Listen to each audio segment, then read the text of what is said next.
Neville Goddard, 1959 lectures, The Cup and the Cross, June 16, 1959.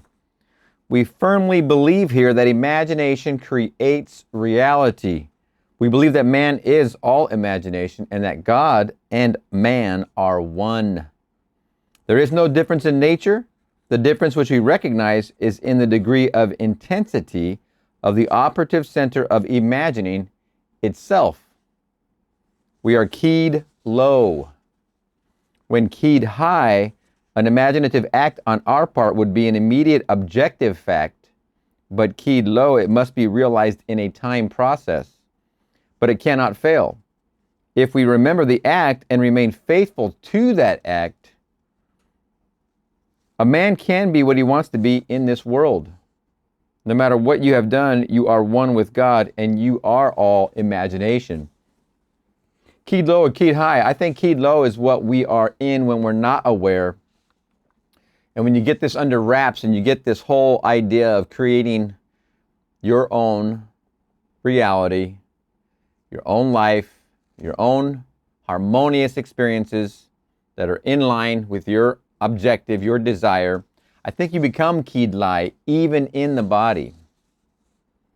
There's some manifestations that we did this weekend had to do with parking and had to do with traveling and lights and green lights, and it was unbelievable. And I mean, not this weekend, this week. Today is Friday, 21st of March. Springtime began yesterday, so this whole last 3-4 days since Monday, it's been quite of interesting keyed high experiences. We will turn now to the Bible. Acts 5. Peter is made to say, we must obey God and not man. And those present were angry to the point of which to do they were angry to the point of which to do the disciples harm. But there was one among those who heard him, a teacher, a Pharisee, who said, do not kill them, for if this teaching or this work be of men, it will come to naught. But if it be of God, you cannot overthrow it, and you may even find yourselves in the position of having to fight against God. Name of the teacher was Gamaliel. Here we tell you that the Bible, which is the greatest book in the world, is completely misunderstood. For it is not history, it's a series of visions, which are acts of grace. It is the unveiling of the great reality that men call God. Matthew 26, O my Father, if it be possible, let this cup pass from me. Nevertheless, not as I will, but as thou wilt. And he cometh unto the disciples, and findeth them asleep, and saith unto Peter, Wait, could you not watch with me 1 hour? And again he said, If this cup may not pass away from me, except I drink it, thy will be done. And he came and found them asleep again.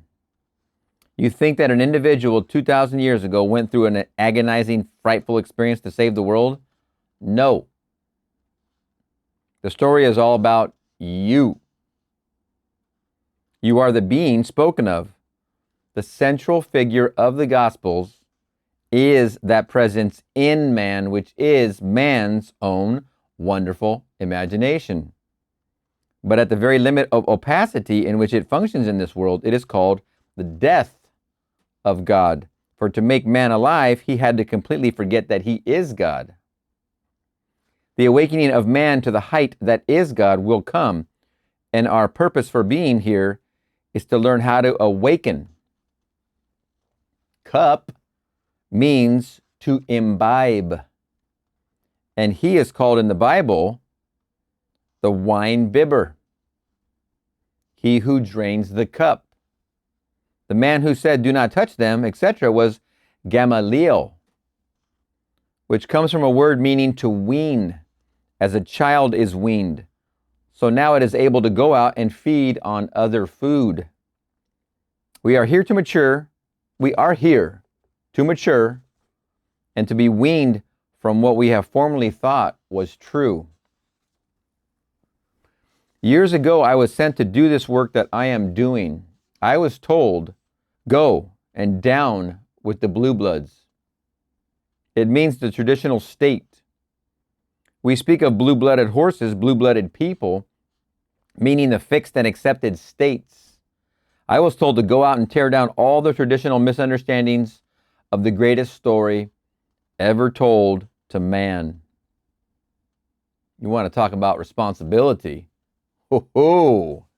Wake up, you sleeping fool. Oh my gosh. I was told to go out and tear down all the traditional misunderstandings of the greatest story ever told to man. It is not history. It did not take place in space or time.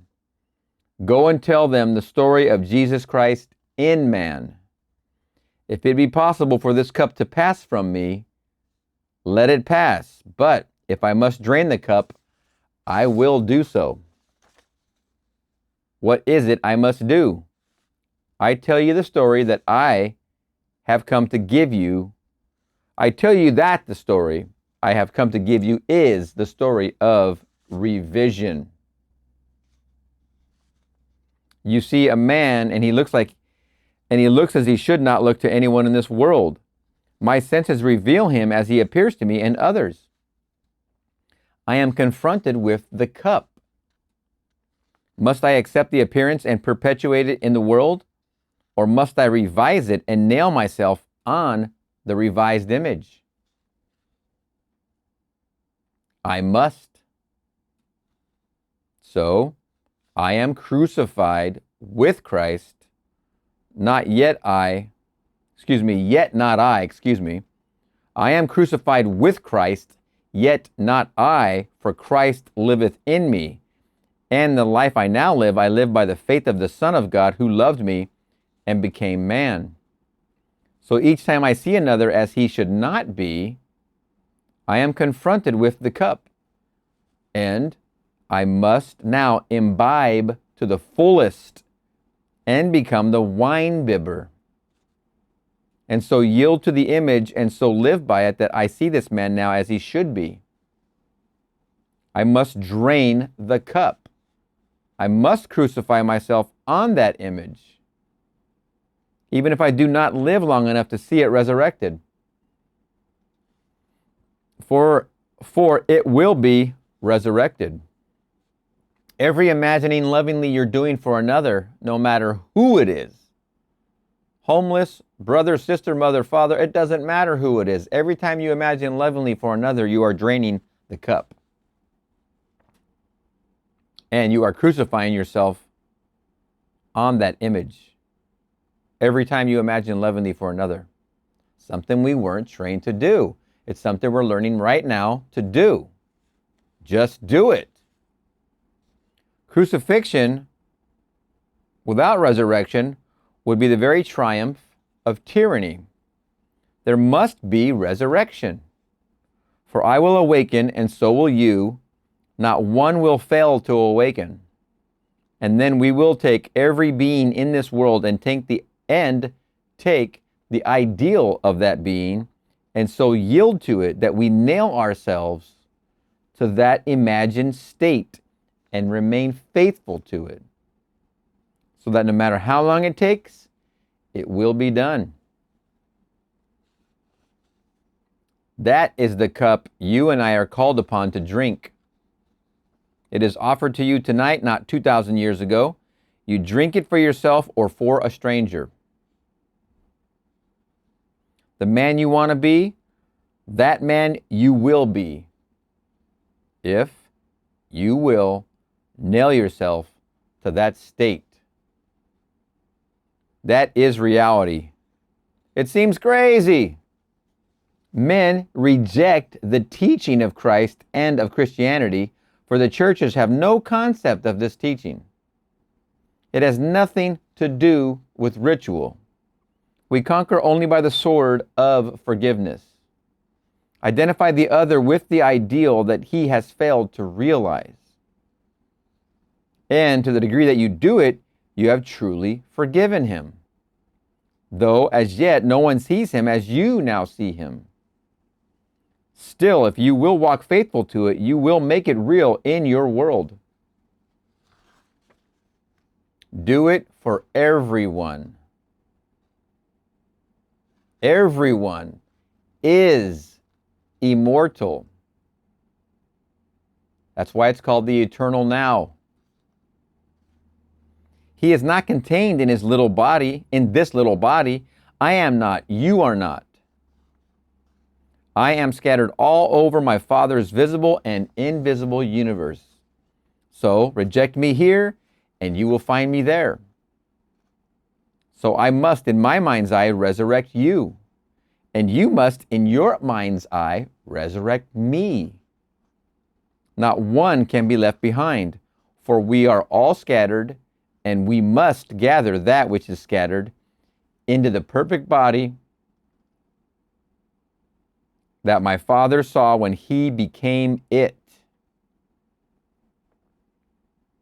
What did my Father see when he became it? That's what we must do with each other. So he became alive by nailing himself here on Golgotha, which means the skull. Here is where he is crucified. And the measure of awakening is measured by my awakening you in me. So no matter what anyone has done, it was only a nightmare. It was only in a nightmare. I will represent each to myself as my Father saw him. And to the degree that I lift each up within me, with the I will represent each to myself as my Father saw him, and to the degree that I lift each up within me, will the veils be removed, and God's eye will open, and I will see the perfection of everyone in the world. There is no place that you are not, and I am not, for you are infinite and scattered all over God's universe. I cannot run away from you. So, I must face you here and see you as you should be seen. And walking in that state, I lift it up. Now, we can do it in other ways, the practical ways. What I am telling you now belongs to a higher level of being, but take it on a lower level if you wish, a job or a home or money or health, whatever your need is. Doesn't matter.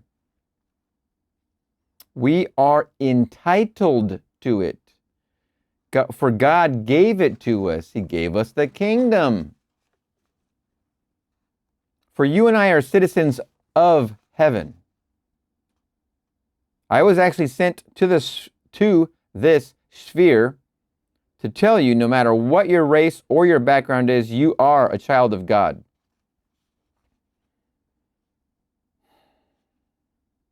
Down with the blue bloods, the old traditional fixed beliefs.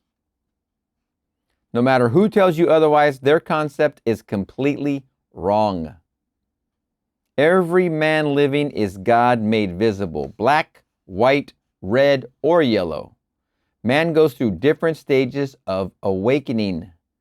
Do not think because you are wearing a light pigment that you are more awakened than one wearing darker skin. Listen to them, Gamaliel said.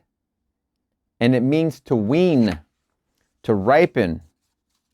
If what they say is of men, it will fail. If it is of God, you cannot stop it, and you may even find yourselves opposing God. I know what I say is true. You can prove it. You can take anyone in your world and represent him to yourself as he would like to be. Take an incorrigible child and bring him before your mind's eye and see him as you would like to see him, and he will embody that state. Revision is the most practical thing in the world. The story of Christ is the story of revision. But the world does not understand because it was told in a parable. It is told in the story of the unjust steward, which I have given you before. I know what the day revealed to me. Change the day. Can you change it? I was just reading this masterwork on psychology which claims the past has ceased to be but influences the present through memory. So it is said in this wonderful work that it has ceased to act save through the gathered experiences stored as memory. It cannot be acted upon. It has not ceased to be at all. The sentient are not now in these states. A man who went through a gas chamber is no longer going through it. The forms remain, and the day will come when they will see that he never went through a gas chamber. There are many forms of the remembered past. Revise, exclamation point. Go back to your second year if you can remember that far, and take any incident and change it and represent it to yourself as you wish it had been. And living in it, you will change your entire world now. I'm here to promise you and tell you from experience that it works profoundly the farther you go back. If you can remember too, my memory started at age 3. So I can and have revised a lot of things starting at age 3 to age 7. I've done a lot, and yes, you feel completely different after each and every time you revise anything in those times of your experience. For if the past is influencing the present by memory of it, you change anything in the past and then change the present. Very, very true. If I miscreate something God gives me, I have the opportunity of finding how to change it. I can stretch back in time and take any incident in my miscreated past and changing it change my entire present. And you won't see the seams. I mean, I perceive some of the seams. I can, especially when through my observation, see how others' perception of me changes as I revise. I see the impact in others because I hear the words change in their dealings with me. I see it in real time. I see the change in real time. And I actually revise when someone's talking and I see the change in them in real time because I've changed the words, Simon Peter, I've changed the words coming out of their mouth as they're coming towards my ear. I change them. When they're not saying something I think is harmonious or lovely, I change them. They change while their words are in the air on the way to my ear. I'm changing them before they go in here. Then I see them change in real time. God became man, and he is in every being. There's no other way that God could become me but by giving himself in that becoming. Though I call myself Neville, it is still God. You think that it is blasphemy. I do not care what you think. Every child born of woman is God, and that which became man is Christ Jesus. It bears this cross of man, and this state is like a tomb. And as Blake says, God himself enters death's door with them who enter it and lies down in the grave with them in visions of eternity until they awaken. God himself entered this grave when I jumped in my mother's womb, and he will never leave me. For if he should leave me, I would cease to be. And then I awake by doing for the whole world what God did for man. That is, imagine lovingly for another. Then you crucify yourself to that image you have now made of them, the one they want to be. You crucify yourself by nailing yourself to the new image you know they want to be. You do for them what he did for you. This is perpetual. This is where heaven is. So take any man's dream and nail yourself mentally upon that cross by imagining he is that being he desires to be, and walk just as though it is true and live in the dream for the other as if it were true. And as it becomes true, let me repeat, I don't like to misrepresent Neville's words. So, take any man's dream and nail yourself mentally upon that cross by imagining he is that being he desires to be. And walk just as though it is true and live in the dream for the other as if it is true. And as it becomes true, you will lift him up. Man saves himself by and only by the saving of his fellow man. He who lifts up the world is lifting up the eye of God within himself. And when he is fully awake, then he is God. Do not ask another why he wants something. Give what he asks for. You persuade yourself that he has it as you witnessed it, and to the degree that you persuade yourself that he has it, so it will become true. I have seen this happen countless times. No reward. You want no reward.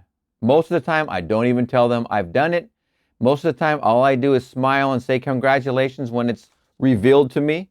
When it's revealed in here, or it's revealed to these, I just smile. And now I know why my teacher was smiling all the damn time like a loon. Not crazy, but crazy. But just, now I understand that smile. You want no reward. There's no reason for that. Whether a man is wonderful or horrible, do not condemn him. You know who he is. All are in states which the soul falls into if it dreams of good and evil.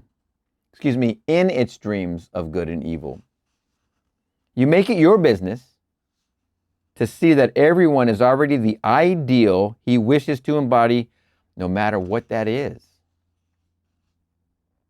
For in this way you are opening up the eye of God. For this is the story of Christ. If it really is of God, then you cannot stop it. All he asks is that I try. Must I drink this cup? Yes. There is no other way than the way of the cross. I must cross one state to another state. We conquer by the cross. It is not a thing hanging on the wall, though as an object it is very beautiful. It is crossing from where you are to where you want to be. From seeing what you appear to see to seeing what you want to see. That is the Passover. I cross from one state to another. Is there any other way? If it is possible, then let this cup pass from me. If not, then thy will be done. What is God's will? All that you gave me I have kept, and none have I lost. All that he gave me I must lift up again, and he gave me you and you. I meet you, and you are a gift from my Father out of nowhere. Oh my gosh, what a sentence. I can't stop thinking how angelic everybody is. We were at a restaurant last night, and I overheard the waitress talking about her brother moving back from Washington, so we struck a conversation while we were checking out, getting our bill, and we talked to her about her brother, and he's coming back from Washington, and we happen to start our business in Washington, so we know what it feels like to be there, especially to be from here, Southern California, where it's warm and sunny all the time. It's always 72 at least, constantly. And we had a nice, wonderful conversation. And I could sense the angelic nature of this person that we're talking to. and the angelic nature of her brother we were talking about, and his return to Southern California from Washington. He was going to, not the UW, the state of Washington, Washington State, which is over by Coeur d'Alene, near Idaho, but it's in Washington. And the angelic, you start to sense the angelic in people, everywhere you're dealing with people, of course. I start to sense it.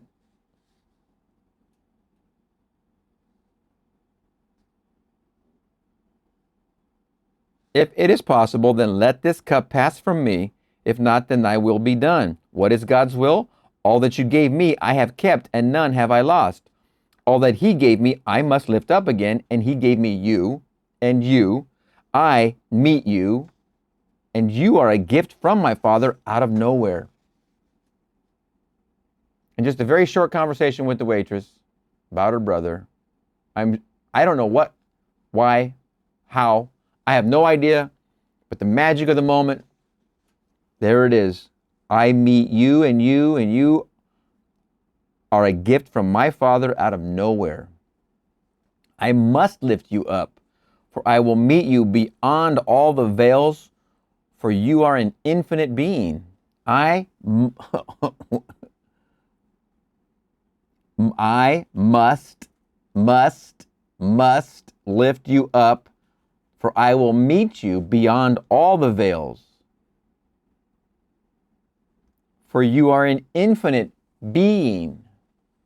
If I don't deal with it now, when you're in front of me, when am I going to deal with it? How many repeats do I have to go through to then deal with it, to lift you up?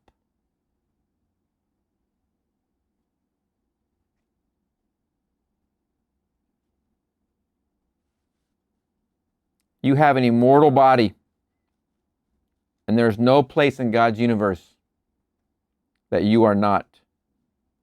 If I do not redeem you here in me, I will meet you elsewhere and still have to redeem you.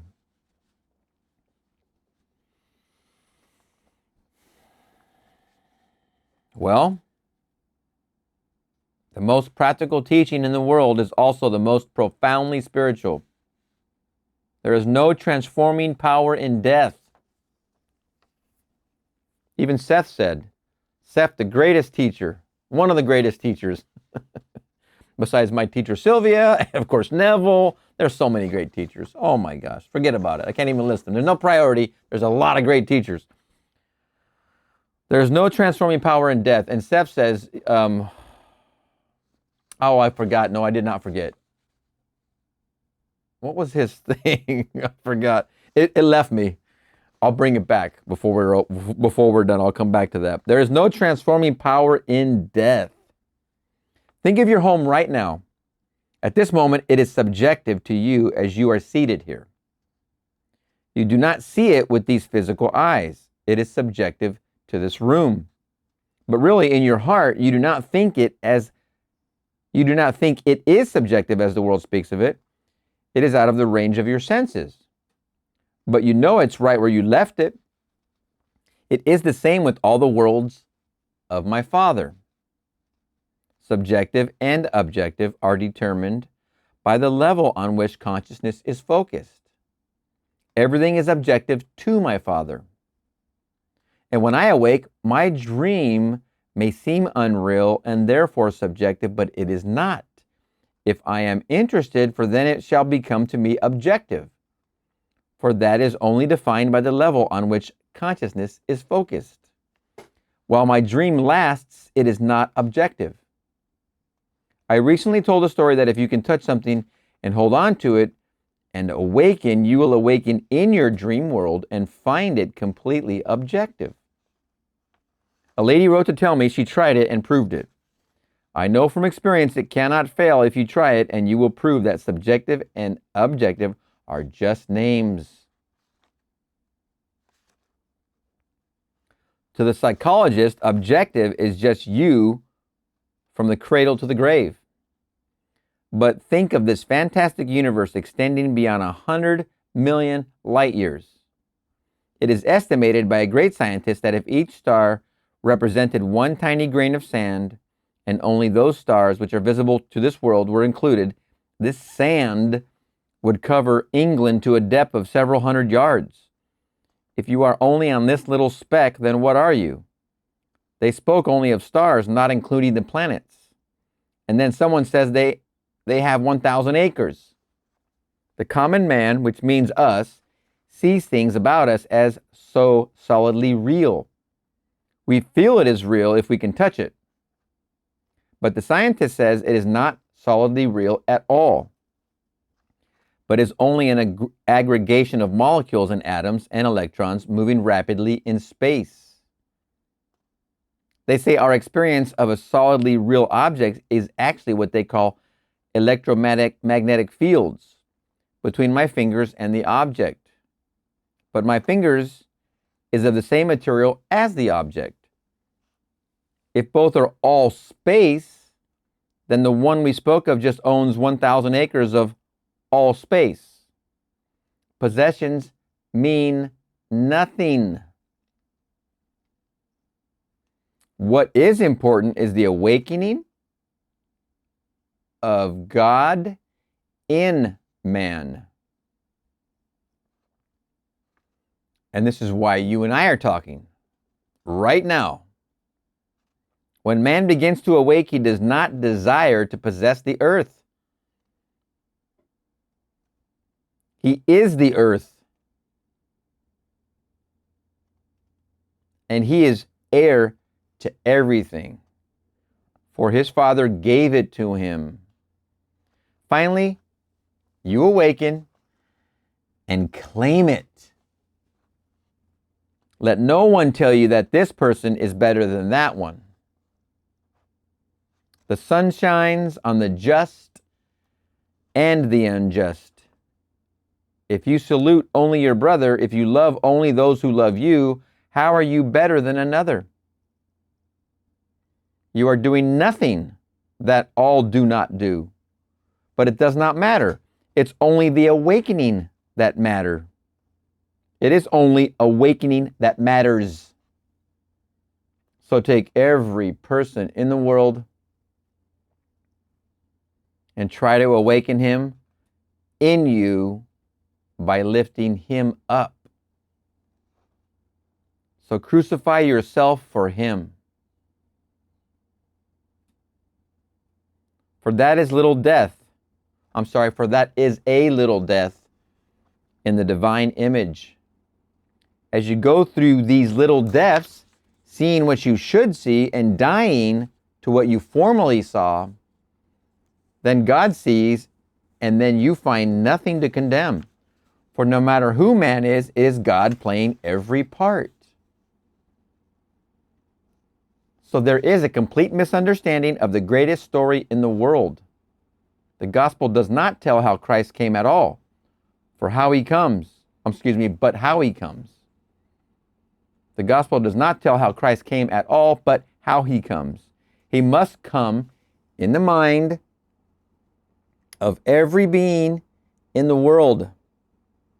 If he came 2,000 years ago, he is now gone.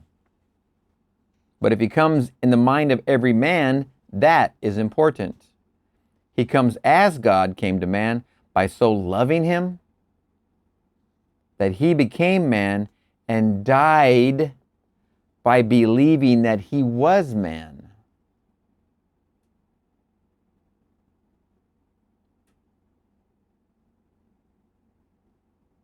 But man must do the same thing for his fellow man as God did for him. And he yields to the dream for another. And to the degree that he is faithful to it, he will make it real in the world, and then finally he awakens. Ask me how I know? I know.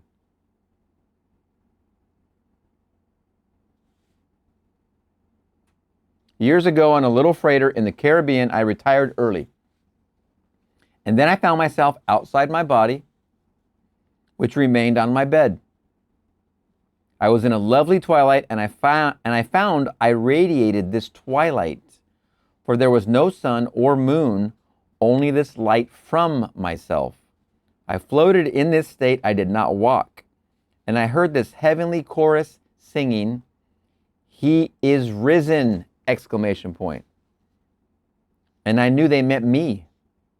I found myself beside this vast sea of sick and malformed beings waiting, and I know they waited for me. And as I passed, each was refolded and refashioned into the image of perfection. Missing eyes or limbs reappeared. All became perfection because it was so that I beheld it. Then I heard the voices say, "It is finished!" exclamation point. And then I became crystallized again into this opacity called Neville. So when man is lifted up, all that is unlovely is lifted up.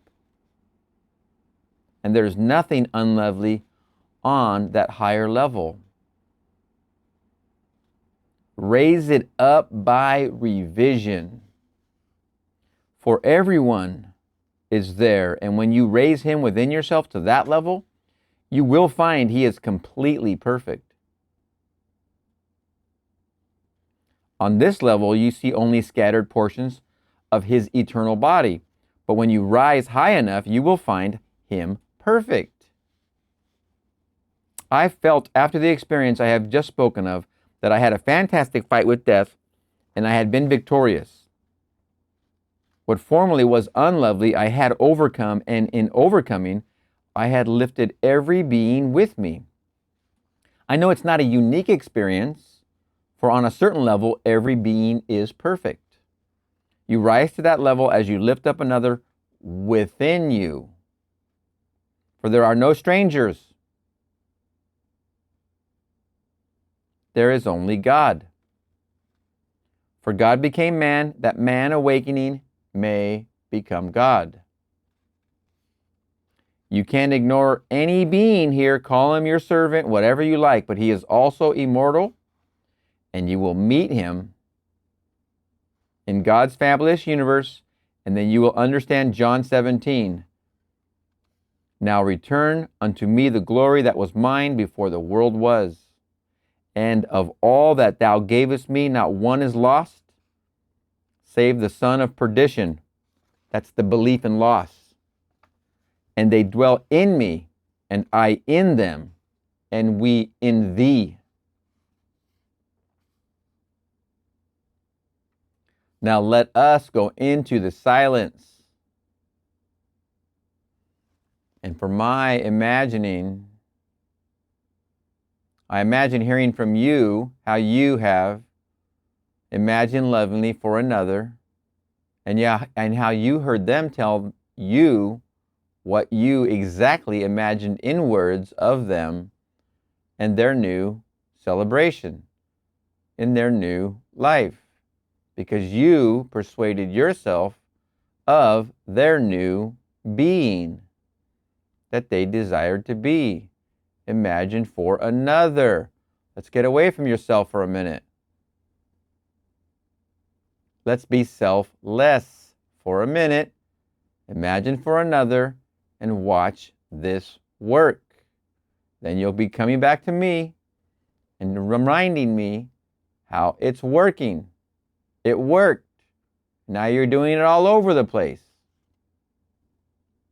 And now you're doing it for yourself. If you don't see it work for another, you're not seeing with God's eyes.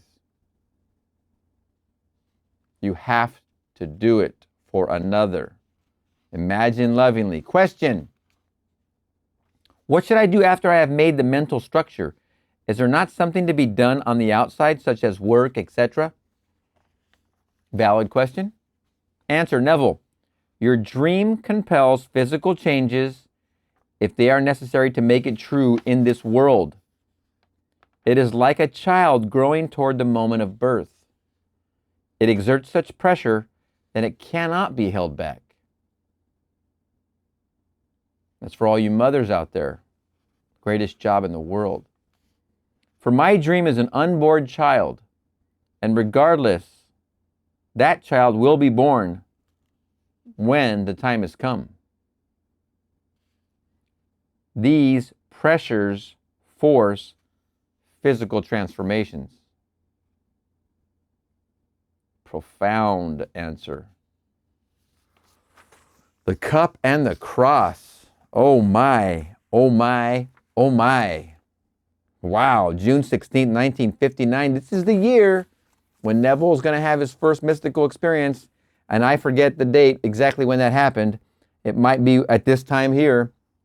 This understanding of this part of Acts 5, Peter, we must obey God and not man. Oh my goodness. There's such wonderful. Matthew 26. Oh man, oh my Father, if it be possible, let this cup pass from me. Nevertheless, not as I will, but as thou wilt. Oh my gosh, there's some wonderful, wonderful pieces in here.